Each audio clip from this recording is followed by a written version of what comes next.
The Indianapolis Colts got a video game performance from their quarterback, Anthony Richardson. We're here to talk about the good, the bad, and the ugly with the Colts franchise passer. Let's get to it.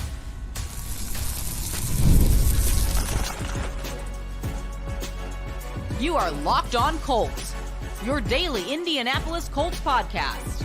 Part of the Locked On Podcast Network, your team every day. Thank you all for tuning in and making us your first listen of the day. This is your daily podcast covering your Indianapolis Colts, part of the Locked On Podcast Network, your team every day. Today's episode is brought to you by PrizePicks. Go to prizepicks.com/LockedOnNFL and use code all lowercase LockedOnNFL to win $50 instantly when you play $5.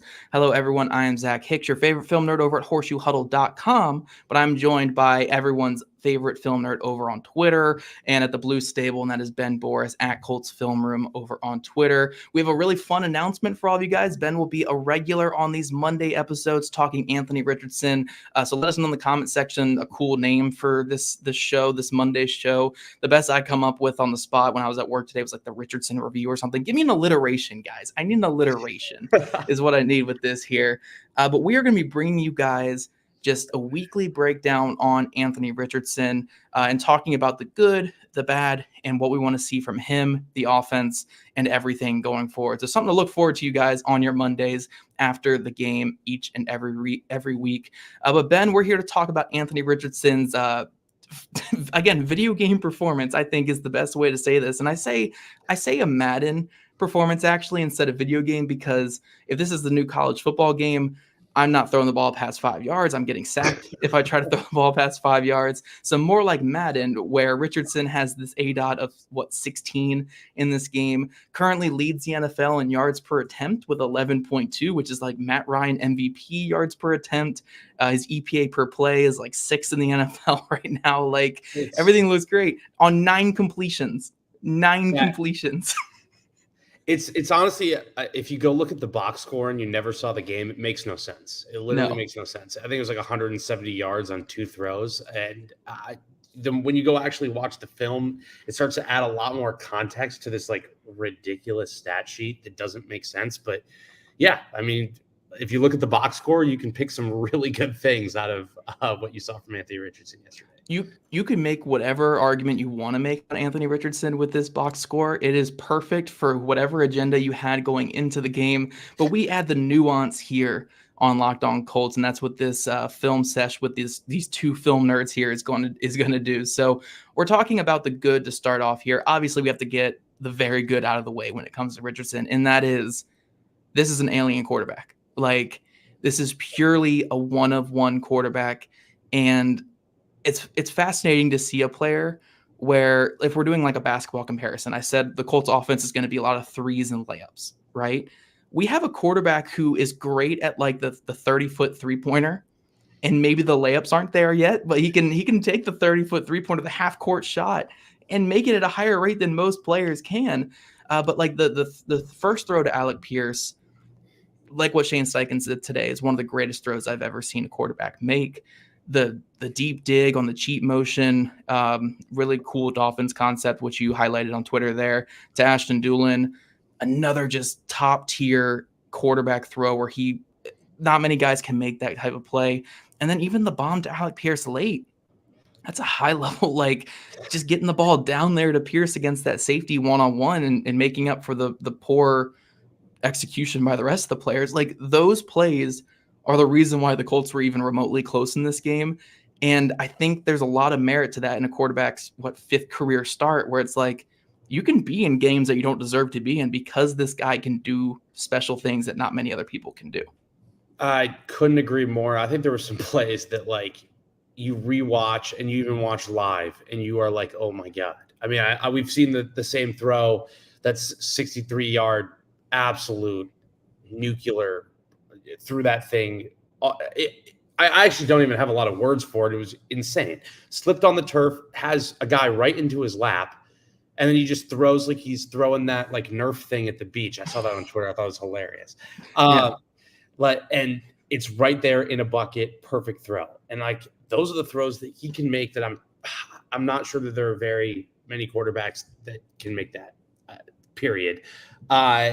it does come down to having a little bit more help around him from a play calling perspective, from a supporting cast perspective, and that'll help him make some of the layups, because I think it's really to use your analogy, it's half courts. It was really just half court through, it was a half court shot competition, and that's what kept the Colts in this game, especially in the second half. Just the throw to Doolin, which is like, that's a play that the Miami Dolphins run, but they have ridiculous speed that, with all due respect to Ashton Doolin, doesn't have Tyreek Hill speed, because who does? And then it's just really predicated on timing, and really none of it was there. It was just an unreal throw that fit into a window where Al-Shaair, who played out of his mind, by the way, he's a game wrecker, came in and almost made a play on the ball, but that when you can throw 100 miles an hour, it does not matter. So that's really what we're looking at, is this quarterback that can make insane throws. And if he can put it together, it's going to be very, very special. It just might not happen right away. Right. And on top of those insane throws, there was another reason why the Colts were able to kind of get something going on offense, and it was the legs of Anthony Richardson, the design QB run game, the scrambling of Richardson. I mean, in a day where their running game with their running backs was not good whatsoever, he was able to make this, a pretty steady 4.6 yards per carry for the offense, because he brought in the 6 carries for 59 yards, or 56 yards. Sorry, 6 carries, 56 yards. Just that ability that he brought. I think for the most part too, he protected himself really well in these runs, aside from the sack that should have been a penalty and the goal line one where he barreled into the end zone. But that's a gotta have it play. I understand him going a little heavy. Yeah, you got to take that one out, just because you're right. That's a got to have it situation. And I think that's where, you can hear him talk about it in the press conference where he's like, yeah, Shane would have wanted me to do that. I think everyone would have wanted it to. The play wasn't there. The play call was not there, and he made it work. I tweeted this out during the game. It's like, it is a little cringeworthy to see your quarterback take this many hits. Like, it just makes you uneasy. But I love the intensity. I think when you're there and gotta have it situations, no one cares more than Anthony Richardson, and he's willing to put his shoulder down and absolutely barrel through defenders. I mean, I can't say I love that for all 17, 18 games, but you got to do what you got to do, and he absolutely did that. Yeah, I do think on his other runs he did a little bit better with it though. Like he cut inside a little bit sometimes, and I was like, okay, chill, man. Like, just run out of bounds. But he did a good job of falling with the hits to limit the impact on the ground. He slid on that one scramble that was like a 26-yard gain. So I do think he did a good job with his design QB runs. And again, those are really the only things that were working. I kind of wish the Colts would have caught a few more just to open up the run game a little bit, but again, we don't want to talk too much scheme, but yeah, the highlight plays, the high level throws, those top end throws, I think he did some really good things on the ground in this one. And there were a couple of the shorter passes where I think, he made some good throw while rolling out of the pocket, did a good job getting that ball out to Pittman. And a couple other ones. I mean, the sideline throw to Pittman Jr., tight coverage, great arm strength to get it out there to Pittman, did some good things on that. So it wasn't like all awful in the short game, but obviously our second segment is going to be a little bit more filled with the scheme around him, some of the misses in the short and underneath stuff. But overall, yes, 47% completion percentage is not winnable football, but I think he did good enough in some areas to where it's like, the Colts were out-coached and outplayed in this game. He was the reason why they were in it. So when you're looking at the positives for a 22-year-old quarterback in his 5th career start, that's the biggest positive you can really bring up right there. Yeah, I think you just summed it up perfectly, because they didn't deserve to be in the game, and Anthony Richardson kept him in it. And Alec Pierce, to be honest. I know I'm not here to talk about Alec Pierce, but he definitely made some plays in this game. I really feel that way as well. I think there's a couple of throws that, like, you just watch it. Even that routine rolled out route versus Derek Stingley. It's like, Derek Stingley is a great corner. He's also a very aggressive corner. So he got hit on a couple double moves in this game. But that's 6 the other way for a lot of quarterbacks that don't have the arm strength to throw a field rolled out route versus a corner that's pretty much jumping it. Pittman takes a big hit and he makes the play and he makes the catch. But that's 6 the other way for a lot of quarterbacks, but it's not for Anthony Richardson, because he can throw like a closing pitcher. Yeah. It's the best way I can describe it. No, for sure. And one more thing I did want to note about that first throw too, the super highlight throw to Alec Pierce. Look, A post is how you beat quarters. Typically not at that depth though. So it was unfair because he basically outthrew the coverage. Like yeah, they it was good covered it coverage. perfectly. They stayed It on was top of perfect. it. Like quarters is beat by a post, but only if that safety bites on an underneath route or takes a false step. That safety didn't take a false step. It was just a foot race, and Pierce beat him to the ball. And when DB coaches are going to go, especially in Green Bay, they're going to plan for him next week. A lot of times you get 40, 50, 60 yards down the field, you're running, you're like, he ain't throwing this. Whatever. Reps over. No, it's not. Because he will absolutely throw it over your head and he will outthrow your coverage. And even when you think you're on top of the routes, you're really not, because he can throw it even farther. So it's just unfair. Yeah. Yeah, that's really the biggest pluses you can bring from the and again, if this were his 50th career start, we could be more hypercritical about some things. But with this being his 5th career start, everything being bad around him, which we'll talk about more in segment 2 here, I think we can look at this as a more positive showing from Anthony Richardson than a negative one. But you guys let us know in the comment section what your overall thoughts were. I'm impressed with some of the good things he showed, but we are going to take more of a negative turn in this second segment. We're going to talk about the things that we need to see get better going forward, things, maybe schematically around him that were not great, and still some areas where Richardson just kind of wasn't at his top in this first week against the Houston Texans. But first, a word from our friends over at PrizePicks. One Caleb Williams passing yard gets you a win on PrizePicks every week in September. I know that was a little close this week. He barely got over that one passing yard, but he did. And that's right, only the 1 yard gets you that automatic win every football weekend in September. That's 4 weeks of free W's. Again, it was a little close, but still a free W for you. Don't miss this deal on PrizePicks because it's gone when September ends. You can now win up to 100 times your money on PrizePicks with as few as 4 correct picks. PrizePicks is the best way to get in on the action on sports in most states, including California, Texas, and Georgia. PrizePicks is the only real money daily fantasy platform with injury insurance policies so that your lineups stay in play even if one of your players gets injured. If your player leaves in the first half and doesn't return, PrizePicks has your picks are all still live, and it will help you out right there. Download PrizePicks app today and use code LOCKEDONNFL and get $50 instantly when you play $5. That's code LOCKEDONNFL on PrizePicks to get $50 instantly when you play $5. You don't even need to win to receive the $50 bonus. It's guaranteed. PrizePicks. Run your game. And this show is also sponsored by BetterHelp. What's something that you would love to learn? As an adult, do you make the time to learn new things as often as you like? Or was that lost in childhood? Kids are always learning and growing, but as adults, sometimes we lose that curiosity. What's something that you would like to learn? Gardening, a new language, or maybe finally beating your best friend in bowling. I think that's the most important one right there. Obviously, therapy can help you reconnect with your sense of wonder because your back to school era can come at any age. I always want to learn as much as I want about football, but also I have ADHD. I get 400 hobbies a day, so I'm always constantly learning, and BetterHelp helps me siphon through those things and really pick what's actually important here for me going forward. So if you're thinking of starting therapy, give BetterHelp a try. It's entirely online, designed to be convenient, flexible, and suited to your schedule. Just fill out a brief questionnaire to get matched with a licensed therapist and switch therapists at any time for no additional charge. Rediscover your curiosity with BetterHelp. Visit BetterHelp.com/LockedOn today to get 10% off your first month. That's BetterHelp, HELP.com/LockedOn. All right, Ben, we are back talking Anthony Richardson. We got the good out of the way. Now we obviously have to talk about the bad. And look, it's amazing to win a football game with 23 yards per completion. It's awesome. I love it. I'm all for it if we're playing a video game. It's not a feasible way to win a football game in reality. You do have to hit your layups every now and then. You do have to complete more passes in the underneath game, and you have to sustain some drives. Like don't get me wrong, in a perfect world, if you could have one play touchdown drives every time you touch the ball, you will probably win.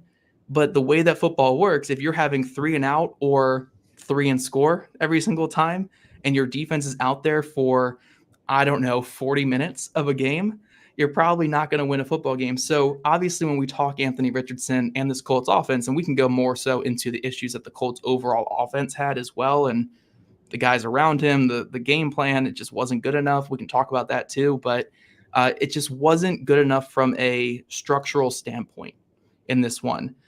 If you have to rely on the alien moments every week, you're not going to win many games. So like, while this was fun to watch and say like, oh my gosh, Anthony Richardson has this ability, what happened in week one can't repeat every single week. There needs to be just better from the game plan perspective, better from short accuracy and getting the ball, better from a run game perspective, better from an offensive line perspective. Like, we can't rely on Anthony being an alien every week. We need to have the procedural stuff in front of him. And part of that's on him too. Like the layups, he has to hit some of those layups and stuff too, but it just needs to be a better process from this Colts team going forward.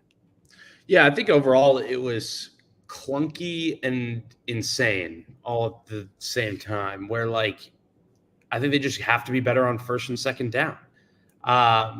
That's really the thing where like, it's awesome to be that explosive. You never want to discredit a quarterback for scoring too quickly. Like, right, you score points, like, and he did it really easy. It just, you want to have more balance going forward, because not every game is going to go like that, where like being able to bail yourself out of, not being able to win on first and second down when you have this offensive line and you have this running back, it's just not going to really be feasible moving forward. And I think one thing with Anthony Richardson, that I think will continue to be a work in progress is just learning to take some of the gas off some throws, understand that, yeah, you can, and he did it at Florida. I mean, he can launch the ball 80 yards, and that is awesome. And that is so cool. But like, I think I can't wait for that day where I'm tweeting out a 5-yard in route because he saw the defense, got into the right play, and just made that. Like, I think even that play he made in Cincinnati where he just threw it to Alec Pierce, just these pitch and catch throws. I think getting Josh Downs back will be huge for that element of the offense. I think that also, if we're going to put that on Anthony Richardson, we got to put that on Shane Steichen as well. I think abandoning the run game and letting your defense go out there when they were potentially still tired probably hurt them in this game. It's awesome to be that explosive, but I think just learning to hit some of the throws that an average NFL quarterback can make, if he can put that together, it's going to be a problem for the rest of the league. Yeah, and I think, again, going away from the schematic issues and the supporting cast issues, I think the couple that you can really highlight as being Anthony Richardson issues were obviously the 4th and 1 miss to A.D. Mitchell. Again, we could talk about the play call all we want. It was a weird play call, but Mitchell got open. And Richardson, you got to take some gas off. You got to get that ball. I mean, you don't even have to take some gas off. You just have to really step into that throw. He threw it off his back foot, threw it high, and wasn't able to connect on that 4th and 1. And ultimately, that's a big play in a game. Like, you have to convert on 4th and 1. We talked the interception. I think the interception was more of Granson slipping, but still just one that you would like to have back, obviously, on that one too. Some other ones, I mean, there was a miss on, I think, a comeback route to A.D. Mitchell as well. Mitchell slipped a little bit out of his break on that one too. So there was another one where a couple to Pittman where he kind of pumps it a little bit and it wasn't, kind of turns it down a little bit. Al-Shaair made a really good play. Yeah. And it looked like that ball was potentially going to get intercepted. A couple where there's a ball, Pittman on a crosser, and the ball's a little bit behind him. There's some throws that he's going to want to have back. And it's like, I think when you talk about a quarterback that potentially has the struggles with accuracy label, we can't lose fact that every quarterback is going to miss some throws. Now, we just hope that those become less and less. You want that completion percentage to be higher and higher, and that we're making some of those throws. But every single week, we're going to be talking about a throw that a quarterback missed, no matter who you're, even Patrick Mahomes. It's no quarterback has never missed a throw in his entire life. So it's more about the types of throws that he's missing. Can we eliminate that pattern? And then, obviously limiting some of the numbers in critical situations. Yeah, I think a big thing that I'm really seeing with Richardson, and again, this comes from when I was talking to guys like Tom House and Adam Dado and stuff years ago about quarterback mechanics and stuff like that. I don't think the game has slowed down for Richardson yet in the sense that in the pocket, like, I think he moves better in the pocket than like Gardner Minshew did last year. Like, I'm not saying that he's bad in the pocket. Like, at least when Richardson moves out of the pocket, he resets his feet and does try to find a target, which I love, does some great things with that stuff. But I do think there is this a little bit of just being erratic in the pocket, being quick with his decisions. And there are times where it's like pressure's closing in. I need to will this ball somewhere down the field. And he's made some great plays doing that. But also, like, you want to see the game slow down a little bit more for him. You want to see him like, oh, pressure's coming. Let me slide. Let me step into this. Let me take some gas off if I have to. Let me calmly get it here. Or like the just the miscommunication, AD Mitchell on the double move, right? I know he had a blitzer in his face. Obviously, him and Mitchell were not on the same page, but that's also one where, like, when you see him just walking by himself down the field, maybe take a little gas off and just loft it up there. Like, I know it's hard in the split moment, in the split second there. Like, I'm not trying to criticize him too much for that one. But like stuff like that, where it's like when the game slows down for him, those split seconds will feel like a minute. So you can make those calmer decisions and getting the ball where it needs to go without, oh no, it's not what I expect. Let me just put some gas on it. And it leads to a high throw, or it leads to an erratic decision or something like that. We are seeing them pay off for big plays at times, but there's going to be mistakes because right now, again, it's more so like when he panics, it's just let me throw as hard as I can and let me will this to where it needs to go. When it's like when the game slows down for him, he'll be able to make those decisions in a much calmer mindset and much more proactive type mindset, if you get what I mean. Yeah, I totally agree with you. I don't think the mechanics are an issue. I don't think it's something where he's some broken guy. We can never lose sight with Anthony Richardson that was his 18th game. Yeah. Like that. No, for sure. Never lose sight about that. And he can do things on the field that no human can do.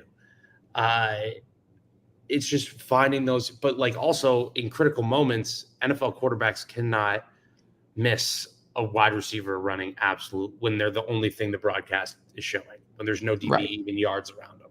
Can't happen. So I think that that's one that he's going to be in the film room today and be like really kicking himself for.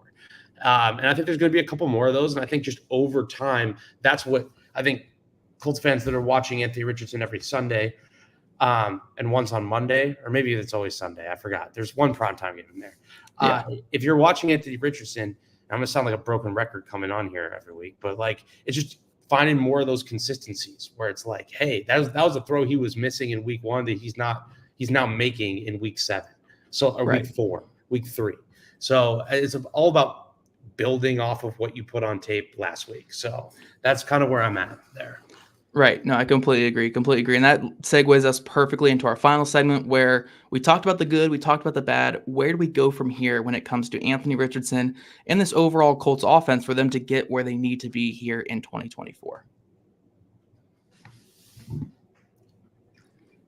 But first, let's talk about our friends over at Game Time. Game Time has a new feature called the Game Time Picks that makes getting tickets for your favorite live events even easier. Game Time Picks filters out the fluff to show you only incredible deals on great seats. So you don't even have to waste your time searching through thousands of tickets. For someone like me who likes hundreds of genres of music or something, I can just check what's playing local near me, jump on Game Time and see what great deals they have for me with all those local venues. Hopefully a punk show, but I can go to anything. Like it's a blast either way. With Game Time Picks, their curation makes it easier to save more on sports, concerts, comedy, theater, and anything. You get seat view, so you get that panoramic view from your seat in the app before you buy. You get the lowest price guarantee, or Game Time will credit you 110% of the difference, and you get Game Time ticket coverage. Your purchase is covered with the most flexible customer service policy in the ticketing industry because life happens, kids happen, and you sometimes have to move your tickets around a little bit there. Take the guesswork out of buying tickets with Game Time. Download the Game Time app, create an account, and use code LOCKEDONNFL for $20 off your first purchase. Terms apply. Again, create an account and redeem code LOCKEDONNFL for $20 off. Download Game Time today. What time is it? Game time, baby. It's game time.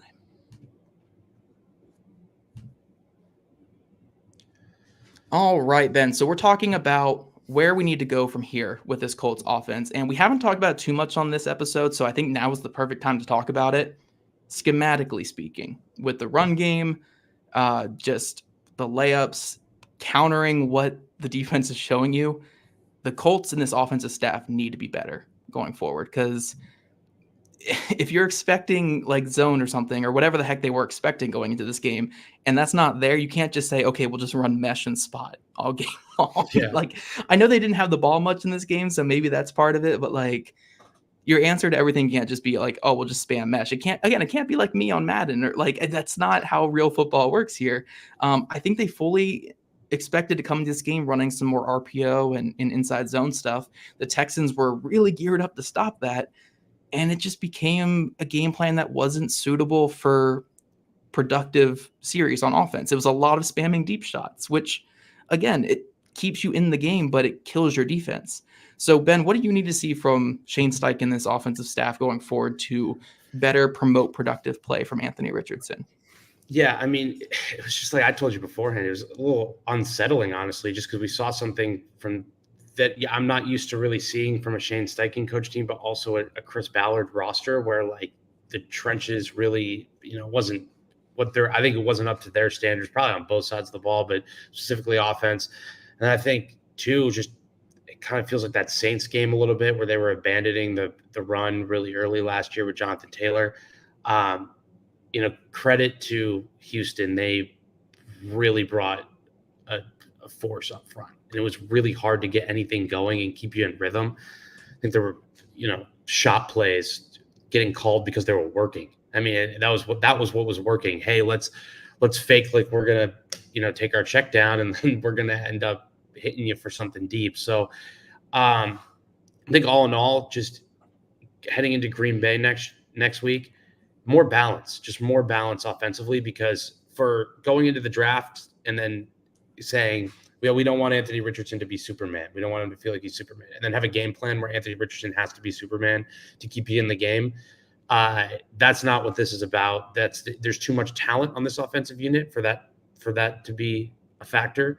So yeah, better balance, because I think that the quarterback run, I think you had alluded to it earlier, that was something that I felt like it was working for a good period of time. I'm not sure why it got abandoned. Jonathan Taylor, he had the touchdown run after the block punt, but like there just wasn't there was a lot left to be desired in that capacity. And then just some really weird play calls that felt from a drop back passing perspective, which I wasn't really expecting. So I'm hoping that, obviously it's week 1. I think they had a game plan to maybe punish some of the aggression of the Texans secondary. And while that worked deep down the field because Anthony Richardson can make throws, just going to have to be better because the game plan really wasn't good enough.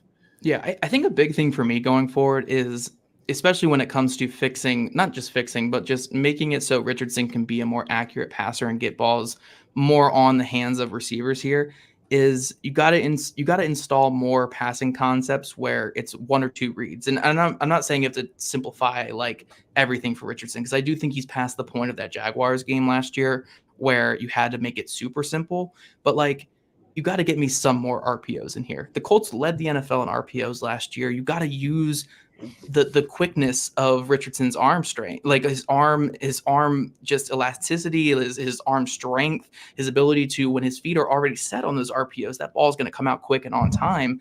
You got to use that to your advantage, and that's how you can get productive on 1st and 2nd down and get out of those 3rd and 15s. So more RPOs, more quick screens, maybe just get the ball in the hands of your wide receivers and let them go. More, high-low reads and stuff like that. Just let him set his feet to one side of the field or set his feet to a target, and don't ask him to, bounce around the whole field too much, because that's when you'll see, again, him being a little bit erratic in the pocket, him being a little bit crazy. I know he's an NFL quarterback. He has to make full field reads. I'm not saying take away all of them. I'm just saying on some plays, you can have it be like, RPO, you're just going to set to this, or you're going to hand it to the running back. That way, that ball, if it is coming out in a pass, it's going to that intended wide receiver. But sorry, you want to jump in? Yeah, I was going to say that I think the RPO thing, I mean, knowing Shane Steichen, I'm sure he wanted to call some RPOs. I think there's a couple ways to defend an RPO from a defensive side. One, you can play man-to-man coverage, yep. And if they can't get open and you force the handoff and you swallow up the run, that's how they're going to do it. The other way is you can blitz into it, if that's how you feel like you want to go do things. And then the third way is you just have a dominant nose tackle and you can stop the run from a lighter box. And that's kind of what had happened. I had to take a closer look at it before I can confidently say that. But off the initial viewing, that's kind of how I felt. Fudikasi, I believe his name is, the nose tackle for the Texans. He was a force. And when you can control the A and B gaps, that can be an issue. So I think that's where like the RPOs really weren't working. Some of the drop back passing had worked in some capacity, or some weird play calls for me. but let's just throw it down the field because our quarterback can outthrow your coverage. Yeah, maybe get some more empty personnel in there to isolate your receivers, and you could have got AD Mitchell against a linebacker or AD Mitchell against a safety. Abandon all of that. Yeah, it was a weird game plan. It was a lot of play action, a lot of drop back from like just standard shotgun looks. There wasn't much pistol in this either. It was a weird game plan. So I do think there are ways the Colts can make life easier for Richardson and obviously make those layups a little bit more of a gimme going forward. But ultimately, looking forward to this Packers game, great chance to get back on track, establish the run game. Hopefully Josh Downs is back, so the layups become easier when you have a guy like Josh Downs who him and Richardson have a really special connection. And ultimately, I do want to reestablish this because we said at the top of the show, I want to make sure we say it now. Overall, very positive showing from Anthony Richardson. Incredible. Some throws you want to have back, obviously, but in his 5th career start as the youngest starting quarterback in football, the Colts said, we need you to carry us to victory. And while they still lost in this game, he went toe-to-toe with CJ Stroud with everything against him. Like, he was willing this Colts team. It's kind of like the Rams game last year where everything was going wrong for the Colts, but the reason why they were in that game is because Anthony Richardson. So there's so much to build on. So much to build on. I think if you're going to look at a game where like that was the first Shane Steichen, even some of the blowout losses last year, this is the first game plan. I'm like, what is going on? Just even from the initial viewing, that's why I'm definitely going to go look at it again. But I just think that like, if you could get a young quarterback, put his team on his back like he did, I'm thinking specifically some of the bombs to Pierce, not take the first touchdown out of it because they were still in the game at that. They weren't in the critical situations just yet. So the throw to Dooland, who also played really well yesterday. If you could have a quarterback in his fifth start? 5th career start, not even 2 dozen starts since high school. And he can do that and put an NFL team on his back versus a team that we expect to see in late January. I mean, I think there's so much to build on. It wasn't all perfect. You fill in some of the gaps and we'll be where we need to be with him. Yeah. Yeah. As long as the staff, the offensive line, the run game can figure it out around Richardson, I really do think that there is chance for him to really figure it out this year. I think by the midway point of this year, we'll be doing these Monday shows, obviously, for you guys all year. But I think by the midway point of this year, when the game starts to slow down for him, you're going to see a quarterback really starting to take over and go from this, 40% passer who's throwing for 200 yards on 9 completions to maybe a 300-yard game on 20 completion, like maybe a more normal type style of game there. But we've seen his ability to hit the half-court shots really well. We need the layups going forward and some of the mid-range stuff. I do think that is coming with better performance from a schematic standpoint, offensive staff standpoint, offensive line standpoint, and obviously running game and stuff like that. But that's all we have for today, guys. I do want to remind you that our friends over at Locked On NFL are now 2 shows every single week. So right after you listen to this, make sure you check them out. They're featuring Tyler Rowland in the morning and then Tony Wiggins for some real NFL talk afterwards. Add in the Locked On local experts and you get unprecedented NFL insight all 30 minutes. It's the new Locked On NFL, and it's twice a day. Make the madman Tyler Rowland and the barber Tony Wiggins your second listen on the new Locked On NFL on YouTube, wherever you listen to your podcast. I want to give a big shout out, obviously, to our friend Ben Borus at Colts Film Room for joining us this Monday and every Monday going forward. I believe it's going to be every Monday because I think their one primetime game is Sunday Night Football. So I think we'll be good on that one too. So Ben will be joining us every Monday to talk about Anthony Richardson. Again, in the comments, leave us a good name for this segment or this show on Mondays because I need a good alliteration, guys. Make sure you throw those in there. And if you don't already, make sure you're following at Locked On Colts, at Jake Arthur NFL, at Zach Hicks 2, and at Colts Film Room, all on Twitter. Also, subscribe to us on YouTube where we listen to your podcast. We love your guys' ratings, reviews, and we'll catch you guys back here tomorrow afternoon.